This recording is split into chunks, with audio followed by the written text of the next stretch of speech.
Définir ses objectifs, c'est bien, mais comment savoir par lequel commencer? Par quelle action commencer sans avoir peur de prendre du retard sur les autres projets? On voit tout ça grâce à la priorisation de nos objectifs juste après le jingle.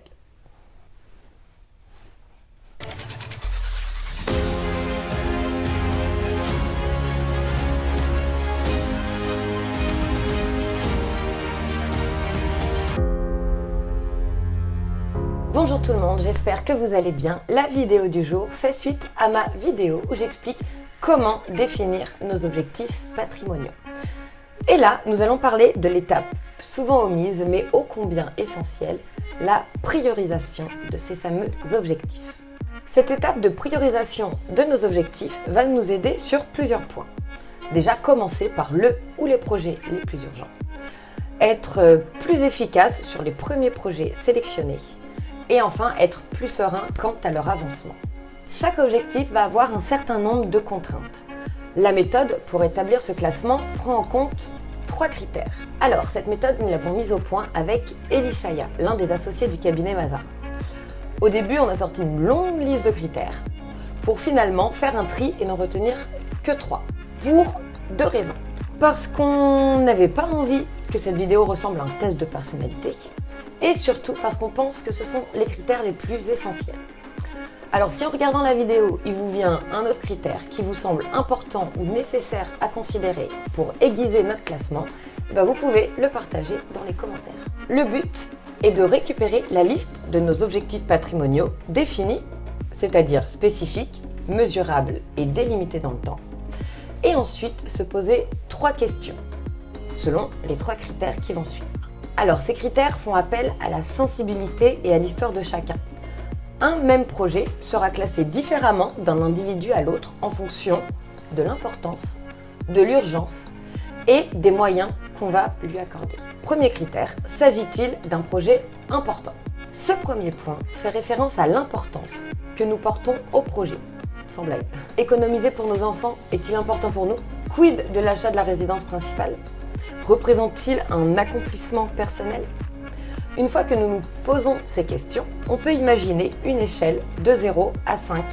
Et pour chaque objectif, demandons-nous s'il est important, avec 1 pour les projets les moins importants et 5 pour les projets les plus importants. Et si vraiment on n'a aucune idée, on met 0. Mais dans les faits, si on ne sait pas si un objectif est important, c'est qu'il n'est pas si important que ça. Et petit tips, étant donné qu'il n'y a que 3 critères, il faut éviter au maximum de donner la même note à chacun des objectifs. Deuxième critère, y a-t-il une urgence à la réalisation de ce projet? A-t-on besoin de réaliser ce projet maintenant ou plus tard? On reprend l'idée de l'échelle de 0 à 5 et on refait la même chose pour chaque objectif avec le critère de l'urgence. Avec 1 pour les projets les moins urgents et 5 pour les projets les plus imminents.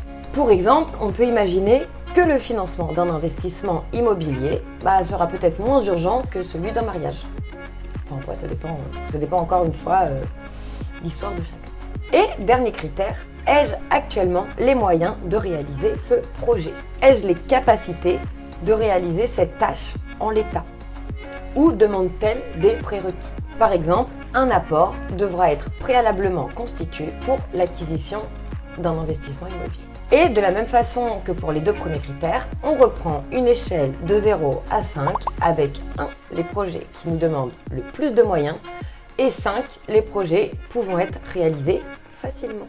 Et on avait également hésité à garder un 4e critère, celui du moment, qui renvoie directement à notre capacité à passer à l'action et à l'engagement personnel que nous voulons mettre dans chacun des objectifs.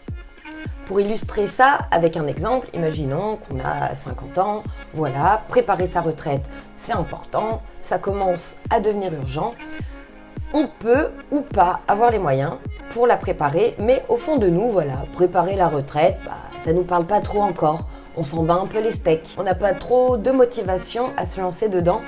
Et donc, ce 4e critère du moment, aura une faible note. Enfin, bien sûr, ce que je viens de dire, c'est un exemple sorti tout droit de mon imagination. J'espère qu'à 50 ans, je serai prête à m'investir pour ma retraite. Et ce quatrième critère optionnel a fait débat. Dans notre réunion de 2 personnes, bon, on ne l'a finalement pas retenu. Mais dites-moi ce que vous en pensez dans les commentaires. Et une fois cette analyse faite, nous n'avons plus qu'à additionner le score de chaque objectif selon les 3 critères. L'objectif qui aura récolté le plus de points sera l'objectif numéro 1 à prioriser. Et ainsi de suite. Le deuxième qui aura le plus de points, celui qui aura un score en deuxième position, bon bref, ainsi de suite, on a compris quoi.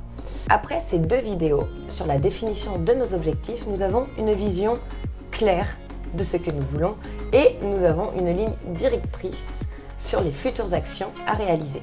Et voilà pour cette fin de vidéo. Partagez-moi vos retours sur ce que vous pensez de cette méthodologie. Si vous aviez déjà pensé à prioriser vos objectifs, abonnez-vous si ce n'est pas déjà fait, un petit like pour faire zizir et je vous retrouve dans les commentaires. Bisous!